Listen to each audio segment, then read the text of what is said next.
Señoras, señores, amigos todos, es para mí un honor inmerecido presidir este acto hoy aquí y sobre todo verme en la difícil obligación, el papel difícil de tener que presentar a don Antonio Rumeu de Armas, porque don Antonio Rumeu de Armas no tiene por qué ser presentado en su ciudad natal, santacrucero o chicharrero de pro, a quien todos los canarios aficionados a las letras y especialmente a la historia tenemos que estarle profundamente agradecidos. Y muy especialmente yo, modesto presentador, porque tengo que hablar de mi dilecto maestro y de mi entrañable amigo. Y afirmo con orgullo esto de mi dilecto maestro, pues él fue quien me orientó en mis primeras lecturas sobre historia de Canarias y también quien me inició en estos tipos de temas de investigación. Aún recuerdo un viaje allá por los años 40 y pico en un correo de la Transmediterránea, las largas conversaciones que tuvimos a lo largo de los 3 días que duraban el barco y después su gentileza invitación a un departamento de primera cuando los viajes en tren duraban 18 horas. Yo, que traía mis huesos casi molidos, me buscó y como había en primera un asiento, continuamos la charla tremendamente. Naturalmente, trazar ahora y aquí un ligero currículum vitae del profesor Rumeu de Armas, desde jovencísimo catedrático de instituto a catedrático de las universidades de Granada, Barcelona y la Complutense, de académico de la historia, de secretario perpetuo del Instituto de España, como toda la serie de honores y menciones, premios, etcétera, que ha obtenido, pues no le dejaría tiempo para hablar ni para el coloquio. Si de aquí pasamos a la labor investigadora, el problema todavía se complica más.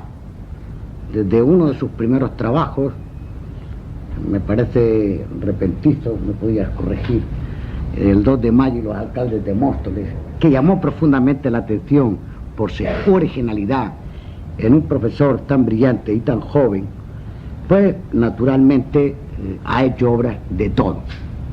Antonio Rumeu no se ha centrado nunca en un tema concreto, no es un súper especialista. Antonio Rumeu lo mismo ha tocado temas medievales, que temas modernos, que temas contemporáneos, que temas de trabajo, que temas sociales, que temas de todo sitio, de todo orden.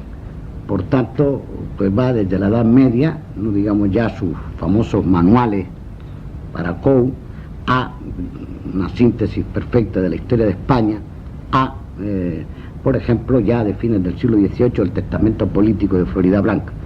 Todo lo ha abarcado y creo que hay 4 o 5 obras fundamentales, a mí de montañas de artículos y de otros libros de interés menor, o de interés, pero no tan importantes como esas obras monumentales que ahí están, Piratería, el Obispado de Telde y la Conquista de Tenerife, que también cupo el honor de presentarla en el Casino de Tenerife.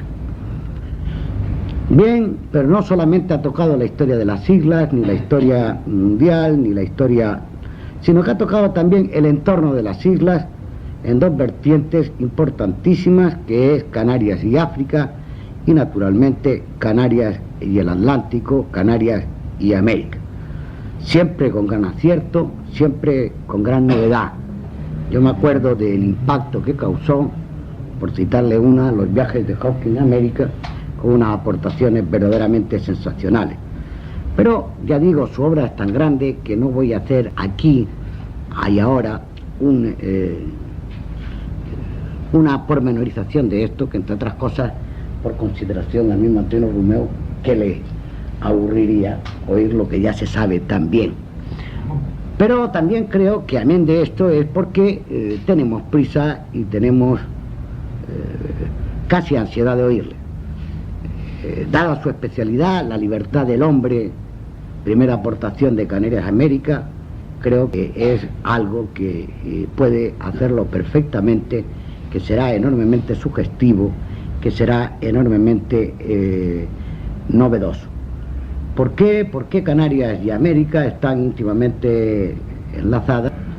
Vamos a no repetir el tópico del laboratorio, pequeño laboratorio de lo que ocurre, que en el tiempo casi no pudo ser, pero sí que los movimientos de ida y vuelta, de viaje y tornaviaje, estos pilares del puente, estos pilares del camino, yo prefiero la frase de Merriman, las piedras del vado, pues en las piedras del vado aquí significan mucho, y más en este tema tan sugestivo como puede ser que afecta a la libertad del hombre, a los derechos humanos y, o mejor dicho, a la lucha por la justicia, en título del profesor Levi Hanke, a un libro enormemente sugestivo.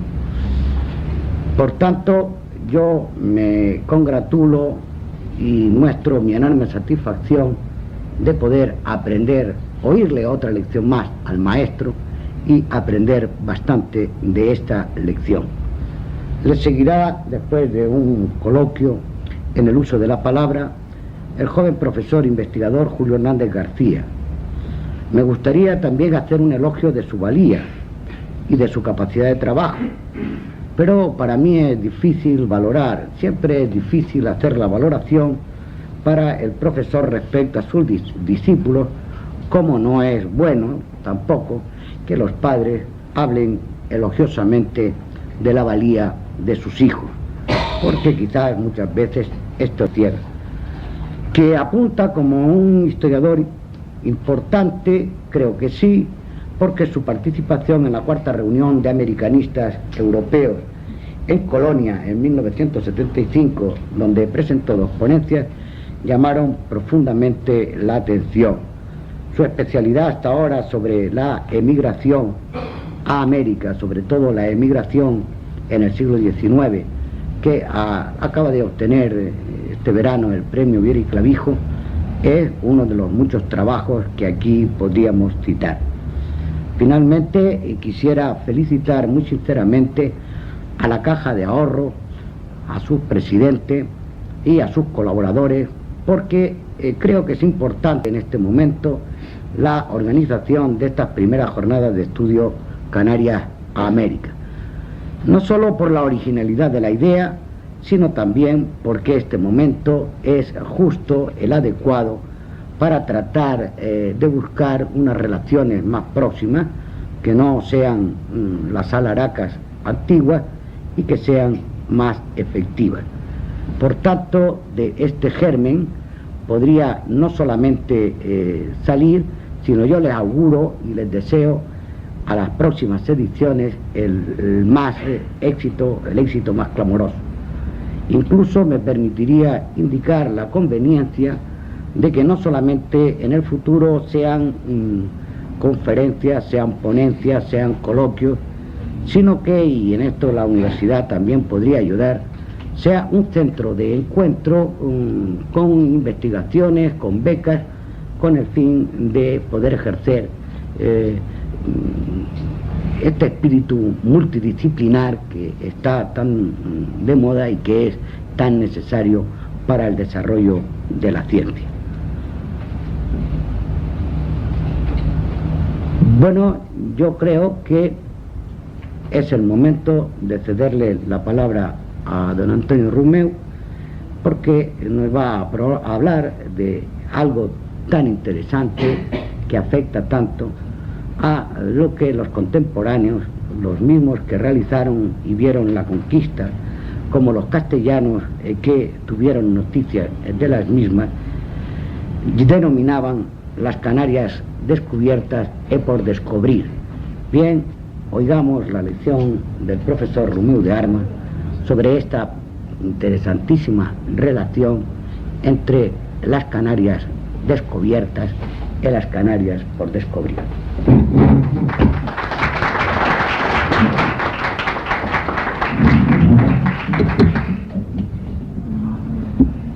Consejo y directivos de la Caja de Ahorros y Monte de Piedad de Santa Cruz de Tenerife. Señoras y señores, hace escasamente medio año, en una ocasión similar, hacía el elogio de la labor cultural admirable que están llevando a cabo a lo largo y ancho de toda la geografía española las cajas de ahorros.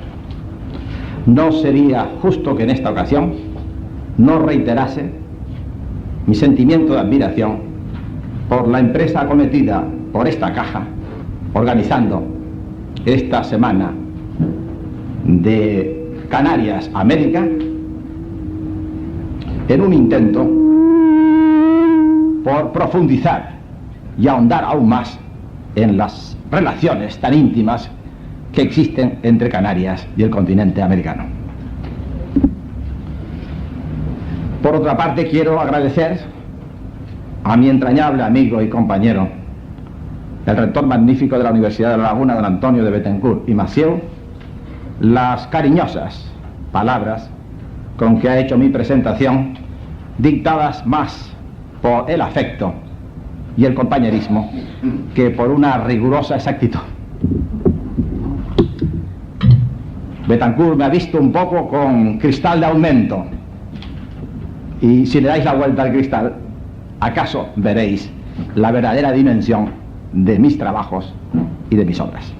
De todas maneras, muchas y muchas gracias.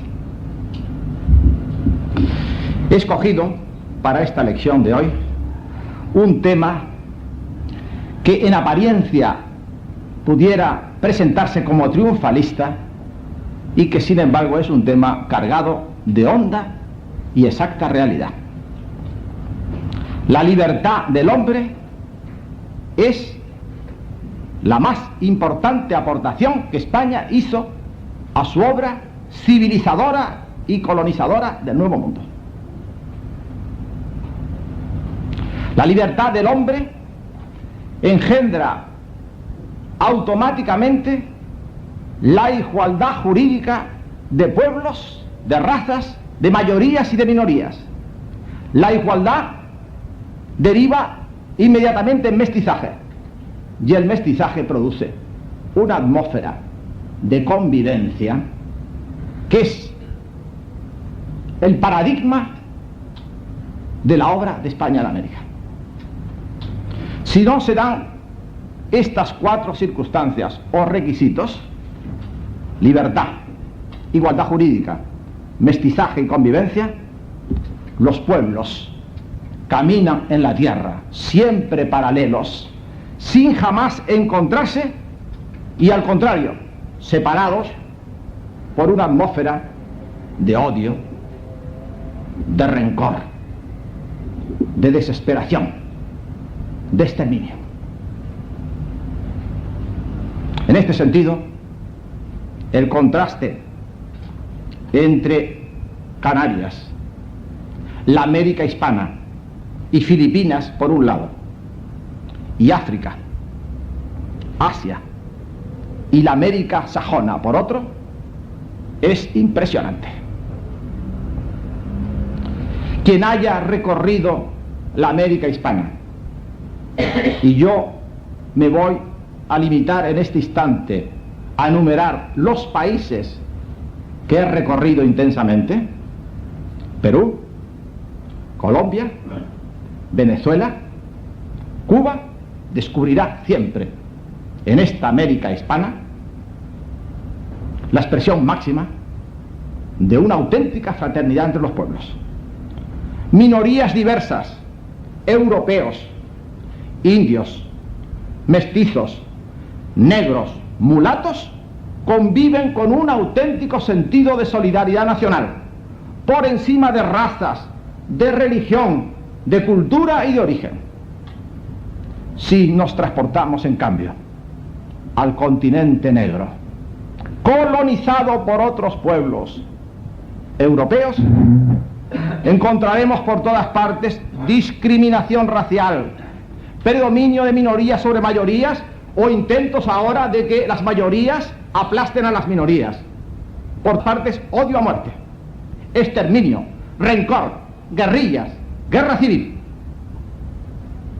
Aún en países de alto grado de civilización, como la América sajona, percibimos el lento genocidio de las razas aborígenes y la discriminación escandalosa que hace de puertorriqueños, chicanos y negros unas minorías verdaderamente despreciadas. En una palabra, no hay más fórmula colonizadora y civilizadora que la que España practicó, basada siempre en dos postulados: la libertad y la igualdad jurídica entre los pueblos.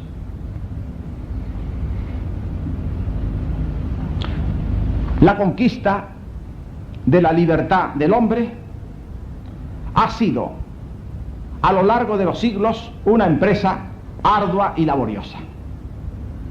Puede decirse, puede asegurarse, que desde los orígenes de la humanidad hasta el siglo XX, esta lucha jamás se ha interrumpido. Ahora bien, hay un momento culminante, en el ocaso de la Edad Media, en que la entrada en la historia de los pueblos aborígenes o indígenas por antonomasia, porque la palabra en sí no quiere decir nada, aborigen es todo, indígena es todo, pero en fin, se suele reservar el nombre de aborígenes e indígenas para estos pueblos nuevos que en la gran época de los descubrimientos advienen a la vida de la cultura y de la civilización. También se les llama infieles, porque no tenían fe; salvajes, porque tenían un bajo nivel cultural. Y en el escenario de la historia aparecen uno tras otro. Primero los canarios, mal llamados guanches, porque todos sabéis que la palabra guanche hay que reservarla exclusivamente para los nacidos en la isla de Tenerife, pero en fin, admitamos los canarios o guanches. Después entran en la historia los pueblos de África, los acenegues, hoy saharianos o saharauis. Después los guineos o negros. Después las tribus y los pueblos del África del Sur. Y por último hacen acto de presencia los indios de América, cuando se descubre el mundo nuevo.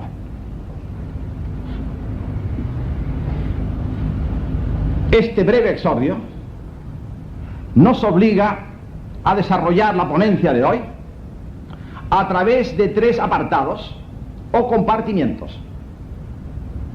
Primero vamos a hablar de la situación jurídica del aborigen, del indígena, en los albores del Renacimiento, porque de su estatus jurídico derivará su situación personal, o sea, su libertad o su esclavitud.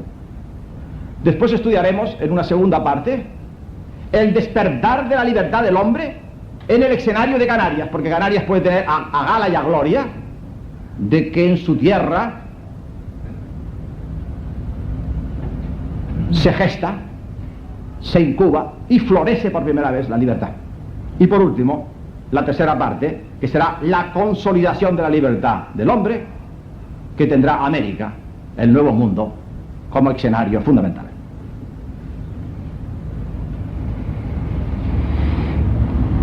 Hemos dividido al mundo, tal como lo creían los hombres de los finales de la Edad Media, en mundo fiel o cristiandad y mundo infiel o paganismo. Pero si en los primeros momentos, o si en los siglos de la Edad Media, el mundo infiel contactaba con el mundo fiel en el Oriente Asiático o en el Mediterráneo Islámico, en el siglo XIV y XV empieza a abrirse por primera vez al contacto, como hemos dicho, con los pueblos del Atlántico, con los canarios, con los africanos y con los americanos. Pues bien, el estatuto del hombre infiel o pagano va a provocar dentro de los doctrinarios de la Edad Media posturas y posiciones antagónicas con respecto a cuál era su situación jurídica. Dos poderosas escuelas formadas por teólogos, canonistas, letrados, adoptan posturas distintas y diversas con respecto al estatuto del aborigen y del indígena.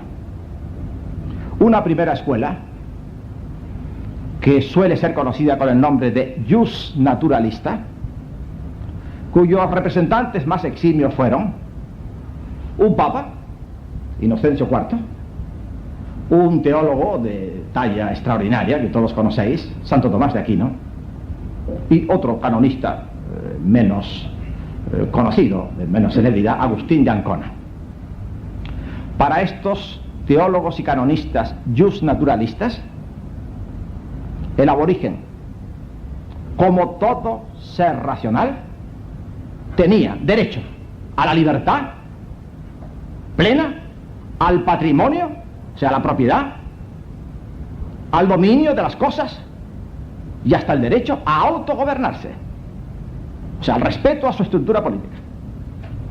Estos ilustres teólogos, que con gran acierto distinguen la ley cristiana de la ley natural, sostienen que la violación de la ley cristiana, siempre que no afecte al derecho natural, no obliga a los infieles, a los aborígenes, a los indígenas. Y aún la violación de la ley cristiana, o que diga la violación del derecho natural, distinto de la ley cristiana, puede compelir a la autoridad a forzarles a abandonar sus aberraciones, a castigarle por sus delitos, pero respetando siempre de una manera integral la libertad del hombre. Esta escuela jus naturalista, por desgracia, tuvo en la Edad Media muy escasos adeptos. Apenas contó con seguidores, aunque sí es cierto que entronca de una manera directa con la gran escuela de teólogos juristas del siglo de oro español, con Francisco de Vitoria, Domingo de Soto, Melchor Cano, Francisco Suárez. Los grandes teólogos del siglo de oro español se adscriben en masa a esta escuela jus naturalista que preconizaba por encima de todo la libertad del hombre. Frente a esta escuela que, como acabamos de decir, tuvo muy pocos seguidores, predominó en la Edad Media la escuela que no tiene nombre y que pudiéramos calificar de retrógrada. Sus representantes más eximios fueron dos grandes teólogos de la Edad Media, Egidio Romano y Enrique de Susa, cardenal de Ostia, cerca de Roma, por eso se le conoce con el nombre de los Ciense, que caían en el grave error de confundir la ley cristiana con el derecho natural. Por tanto, cualquier violación de la ley cristiana por el pecado de poligamia, pecado de idolatría, pecados contra natura, traía como consecuencia el castigo y la condena de los pueblos que cometían estos pecados. Y la condena que se aplicaba fundamentalmente era el derecho a reducirlo a esclavitud a los indígenas y a los aborígenes, o sea, la pérdida de la libertad personal, la pérdida del patrimonio, la pérdida del derecho a gobernarse. Sus bienes ellos eran considerados como cosas, y sus bienes eran considerados como bienes vacantes. En España, sin ir más lejos, un teólogo de origen judaico, Alonso de Cartagena, de la famosa familia de los rabinos de Burgos, muy ligado a Canarias porque redactó unas famosas alegaciones sobre el derecho de soberanía a las Islas Canarias, sostenía que las tierras de los indígenas eran tierras vacantes, que los indígenas eran cosa, y que por tanto las tierras vacantes se podían ocupar y los indígenas podían ser reducidos a esclavitud. Todavía yendo más lejos, otros teólogos llegaron a sostener el absurdo de los absurdos, que es la soberanía del Papa sobre todas las tierras infieles. El Papa, como vicario de Cristo, había recabado para sí, después del nacimiento de Cristo, la soberanía sobre todas las tierras habitadas por infieles, de tal manera que tenía poder y potestad para otorgarlas y concederlas al reino, al poder temporal que él quisiera. A última hora, en los finales de la Edad Media, Los portugueses invocarán esta soberanía del Papa sobre las tierras infieles para asegurar su posesión y su soberanía sobre las tierras de África, igual que los españoles a última hora, los reyes católicos, acudirán a Alejandro VI para que les revalide los derechos nacidos del descubrimiento y de la ocupación en las famosas bulas intercetera que les concedió el dominio y la soberanía sobre las dilatadas tierras del Nuevo Mundo. En consecuencia, con arreglo a las doctrinas absurdas teológicas de la época, los indígenas y los aborígenes podían ser reducidos a esclavitud y las tierras habitadas por pueblos aborígenes podían ser ocupadas, consolidando sobre ella el poder político. Así llegamos al segundo momento de esta ponencia, en que en Canarias empieza a despertar por primera vez la libertad del hombre. Conviene, para un orden lógico en la disertación, aunque cronológicamente sea un poco posterior, señalar el error que cometieron los portugueses en sus viajes por África, porque no supieron distinguir, como van a distinguir los castellanos, la situación particular de los infieles africanos, y van a desarrollar y van a desplegar una política de reducción masiva a esclavitud de los negros que va casi a supervivir hasta nuestra época contemporánea. Y es curioso señalar otro detalle: el mismo Papa Eugenio IV, que va a ser el apóstol liberador de los canarios, será quien fulmine anatemas y preconice una guerra santa y de exterminio contra los negros africanos por considerar que eran islámicos, que eran musulmanes, y que pervivían la guerra de cruzada, la guerra de exterminio, la guerra santa que durante la Edad Media se había llevado a cabo contra los pueblos islámicos. En cambio, en Canarias las circunstancias y las condiciones van a hacer variar por completo la posición de la Iglesia primero, del Estado, la corona después, respecto a la suerte de los canarios. En un primer momento, las islas van a ser depredadas, hay que decir la verdad, con la misma violencia con que estaba siendo depredada África.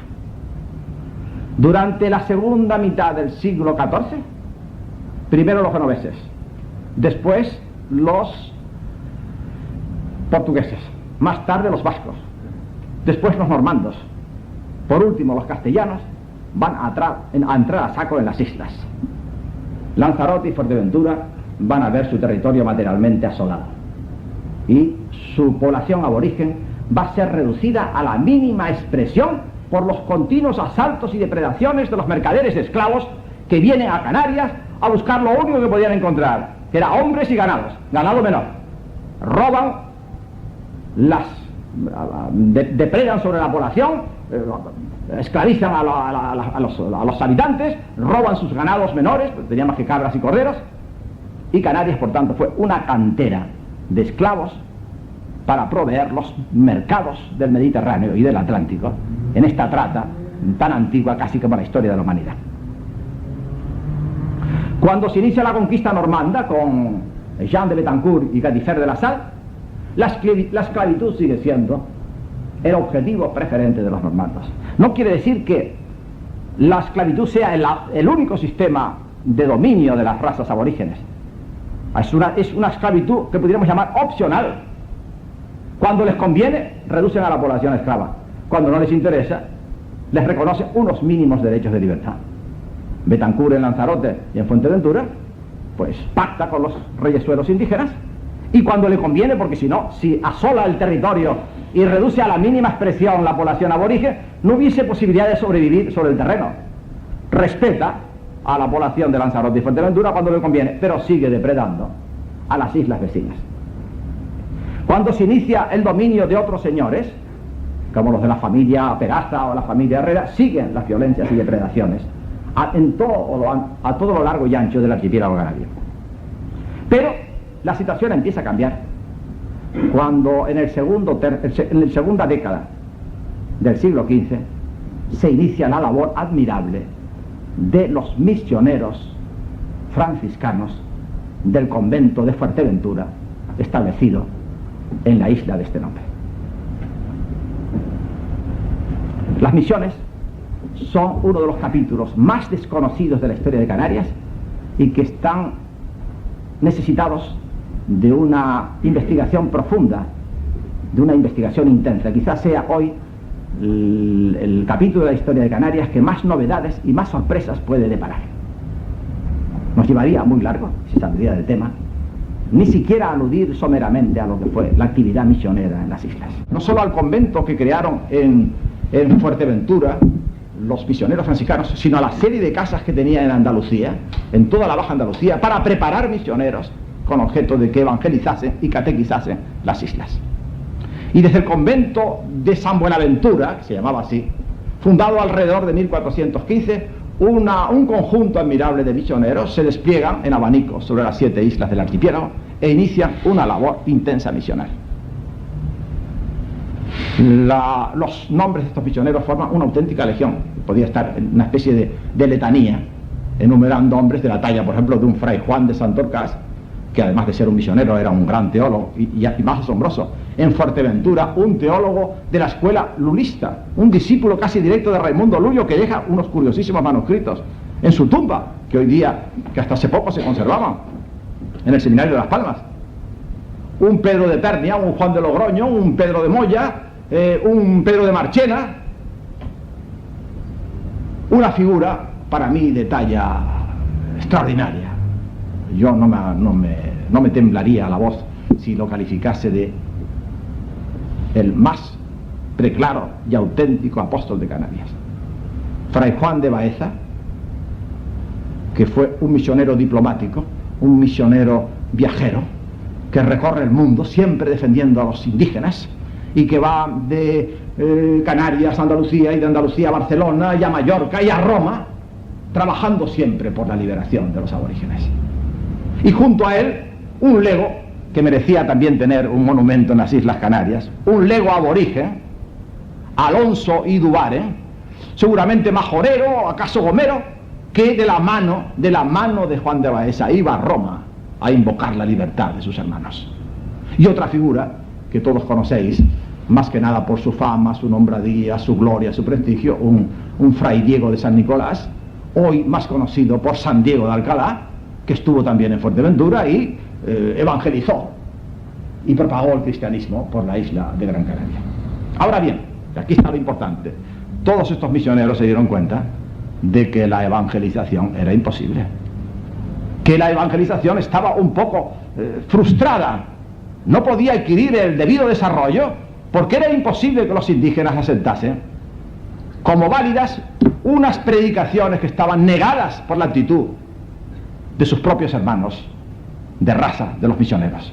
Imaginaos la cara de los indígenas cuando por un lado de la isla desembarcaban los misioneros con sus cruces, con sus violines, con sus orquestas para atraer a los indígenas, hablando de un Dios de amor, de un Dios de libertad, de una religión de amor entre los hombres, de un espíritu fraternal entre los pueblos, y por otro lado de la isla desembarcaban los piratas y los corsarios, asolando los hogares, destruyendo las familias, cautivando a los indígenas, robándoles su propiedad. ¿Quién iba a creer?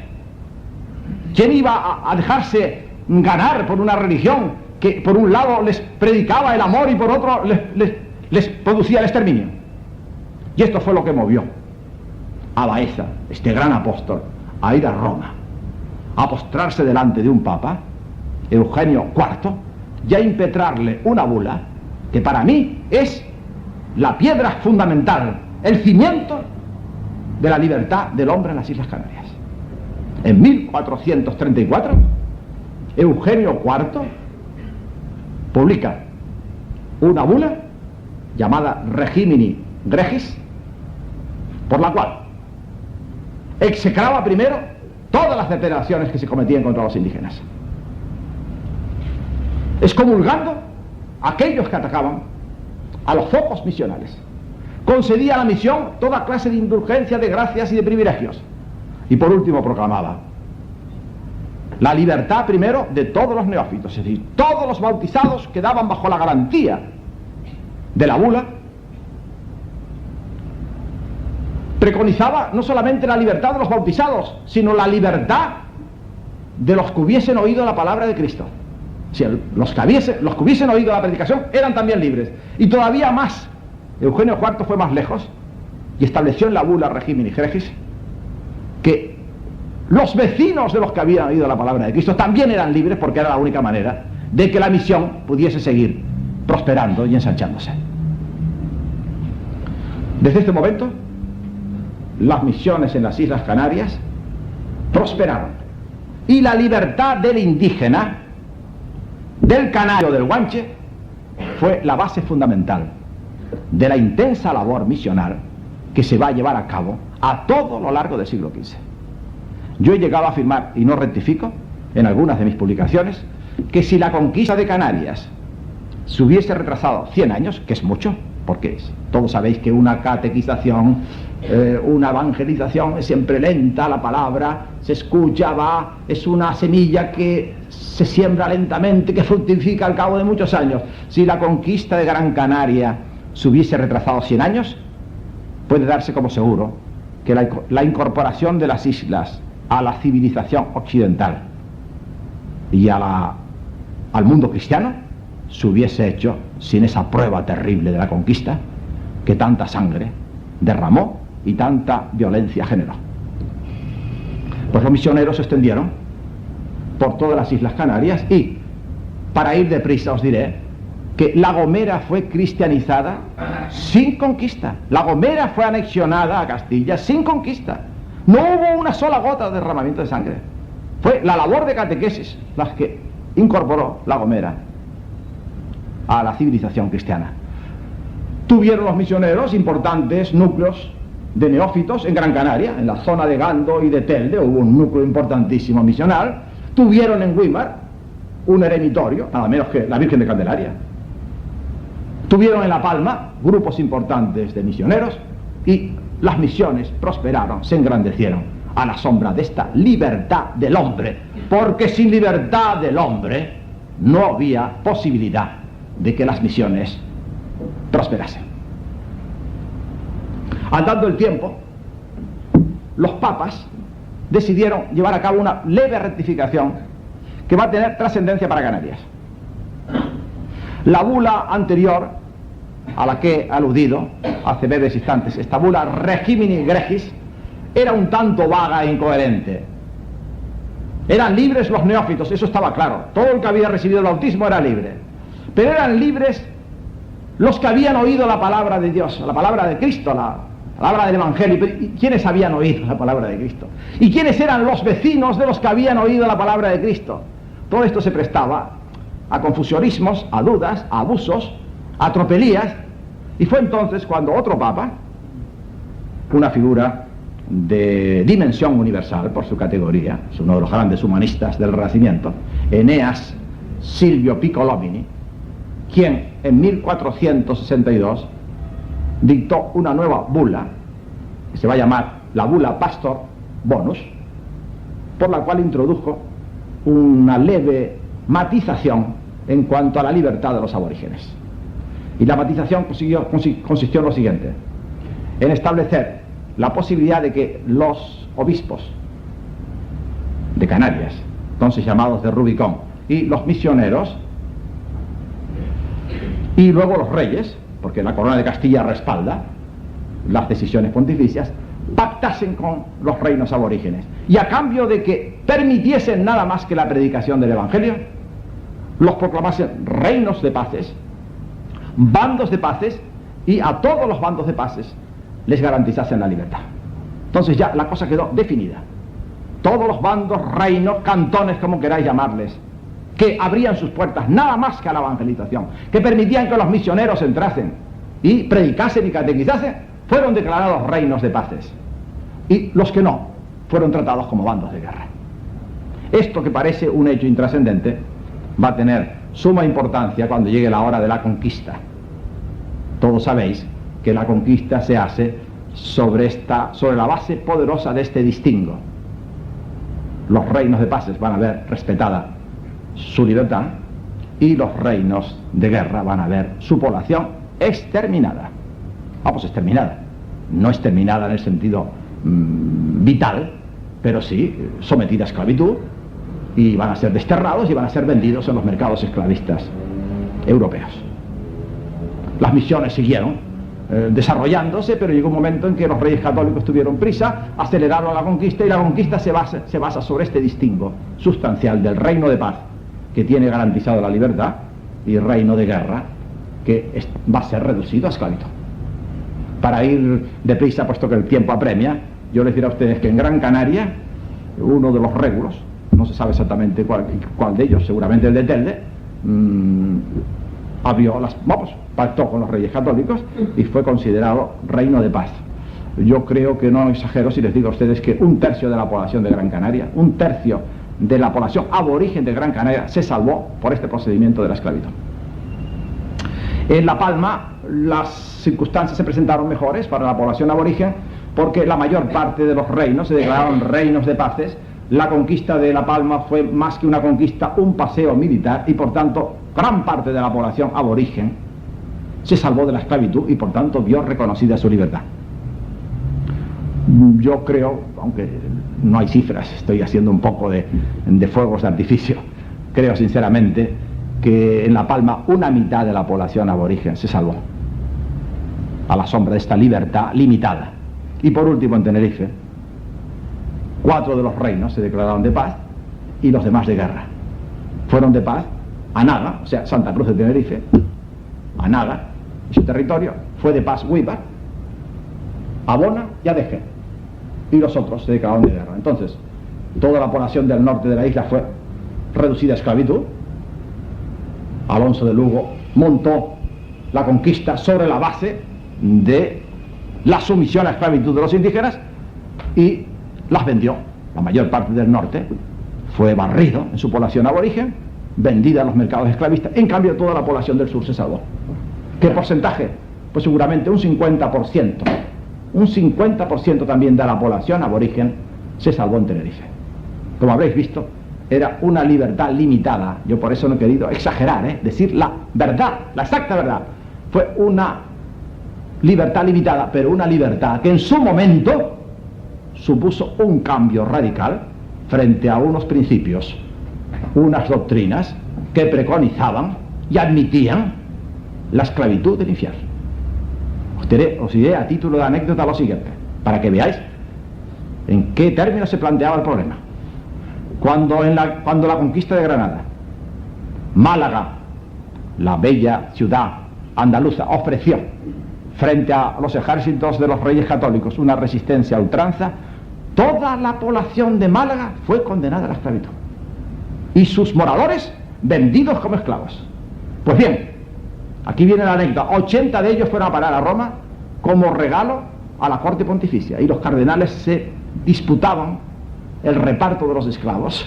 Los cardenales romanos, porque cada uno quería más, porque en aquella época tan culta y tan renacentista y tan brillante en la cultura y en la literatura, todavía seguíamos aferrados a unas doctrinas absurdas que admitían la esclavitud del hombre y la condena del hombre a la más oprobiosa de las servidumbres. En Canarias no triunfó plenamente la libertad, pero se sembró la simiente que con el tiempo había de fructificar con la plena y absoluta proclamación de la libertad del hombre. La tercera parte la pudiéramos llamar la consolidación de la libertad. Y esa tercera parte, en que la libertad ya se consolida y es absoluta, plena, total, tiene por escenario América. Cuando Colón descubrió América, la situación de los indígenas, en teoría, estaba exactamente igual que en Canarias. Los reyes católicos de momento no le habían dado instrucciones de ningún tipo, porque nadie sabía, primero, si Colón llegaría a la India, que es a donde iba, ni cuál sería la suerte de los indígenas, en el supuesto de que hubiese indígenas de diversa condición. Los indios se creían que eran un pueblo de una gran cultura, con unas estructuras políticas muy desarrolladas, con una vida cultural intensa, con una industria riquísima. Colón no iba a buscar América, iba a buscar el Oriente fabuloso, la India inmensamente rica. Colón llevaba en su bolsillo, en su faltriquera, una carta de los reyes católicos, nada más y nada menos que para el Gran Khan. Carta que se quedó siempre en su traje porque no tuvo destinatario. Por tanto, en el primer viaje no fue más que un viaje de reconocimiento. Él vio unos indígenas miserables, pobres, con una cultura de lo más primitiva, y volvió con esa noticia a España de que existían unas tribus, unas islas, unos pueblos con una vida cultural, con una vida social muy primitiva y rudimentaria. Pero ya en el segundo viaje, en que ya iba a colonizar, los reyes católicos advirtieron de que respetase a las poblaciones indígenas, lo mismo que se habían respetado en Canarias, es decir, a los que se sometiesen pacíficamente, libertad. Y cuando Colón, que lo Colón tenía, y perdónenme aunque parezca la frase un poco irrespetuosa, alma de negrero, él ya en las primeras cartas que escribe, cuando vuelve de América en el primer viaje, le escribe a varios amigos y le está constantemente hablando de que el negocio mayor de América sería la venta de los ya mal llamados indios como esclavos. Pues Colón llega a la isla española, visita luego Cuba, entra en contacto con los indígenas, respeta a los indígenas pacíficos, pero aquellos que se alzan, aquellos que huyen, los reduce a esclavitud y los manda a la península, los manda a la metrópoli para que sean vendidos como esclavos. Y la reina católica, estamos en el año 95, la reina católica vacila, no sabe qué hacer y a última hora decide que se vendan los indios como esclavos. Pero lo decide con grandes remordimientos de conciencia. Ella piensa, pero tengo yo poder. Es lícito que yo venda como esclavos a unos indios, cuando además se han interferido las bulas famosas intercétera, en que el Papa les había concedido a los reyes católicos las Indias a cambio de la evangelización. Se puede evangelizar, se puede catequizar, se puede reducir a las poblaciones a una ideología, a un credo, vendiéndolos como esclavos fuera de su tierra, en otro continente distinto. Y la reina católica, llena de remordimientos, de dudas de conciencia, ordenó que se vendiesen, pero advirtiéndoles a los compradores que el dinero quedaba intervenido para ver qué resolvía una comisión de teólogos, letrados y canonistas que resolviese sobre la licitud o ilicitud de la venta de los indios. Y durante 5 años, desde 1495 hasta 1500, estos teólogos, canonistas y letrados estuvieron estudiando el problema y al final dictaminaron en favor de la libertad de los indios. El 20 de junio de 1500, fecha memorable en la historia de la humanidad, la reina católica proclamó la libertad de los indios de América. Y no solamente la proclamó, sino que se conservan una serie de disposiciones, cédulas, medidas para ir materialmente agavillando por toda la Baja Andalucía los indios que habían sido traídos y vendidos, para otra vez devolverlos a sus tierras de origen con una libertad plena de movimientos. Sin embargo, a esta primera decisión en favor de una libertad plena, más adelante se empezaron a formular ciertas reservas que pusieron la cuestión casi en el mismo punto en que la habíamos dejado en las Islas Canarias. Primera reserva: admitir la esclavitud de los indios caribes. Todos sabéis que los indios caribes eran antropófagos, pues se consideró, siendo unas tribus de costumbres tan salaces, tan bestiales, que los indios caribes, también llamados caníbales, antropófagos, podían ser reducidos a esclavitud. Después se toleró, con recomendaciones de Colón y de otras autoridades españolas, la esclavitud de los indios que se llamaban de buena guerra, el caso de Canarias. Por segunda vez se formula la diferencia entre indios de paz, indios de guerra. Los que admitían la penetración española, los que abrían las puertas a la colonización y a la evangelización, indios de paz. Los que se resistían con las armas, indios de guerra. Por tanto, se pudo reducir a esclavitud a los indios de guerra. Y por último se admitió lo que podríamos llamar la trata, o sea, la compra de indios a jeques, a régulos, que los vendían, como vendían también los reyezuelos de África a los negros, para que pudiesen ser traídos a los mercados esclavistas de Europa. Pero ya comprenderéis que estas 3 excepciones se prestaban a muchos abusos, a muchos engaños y a muchas perturbaciones en el régimen social de los indios americanos. Y esto fue lo que movió, ya no a la reina católica, porque había sucumbido, sino a su marido Fernando el Católico, en las famosas leyes de Burgos de 1512, a proclamar la libertad plena y absoluta del indio americano. A partir de 1512, ni un solo indio podía ser esclavizado, ni fuese con las armas en la mano, ni fuese huido, ni alzado, ni levantisco. Por ninguna circunstancia ni condición, los indios americanos pudieron ser esclavizados.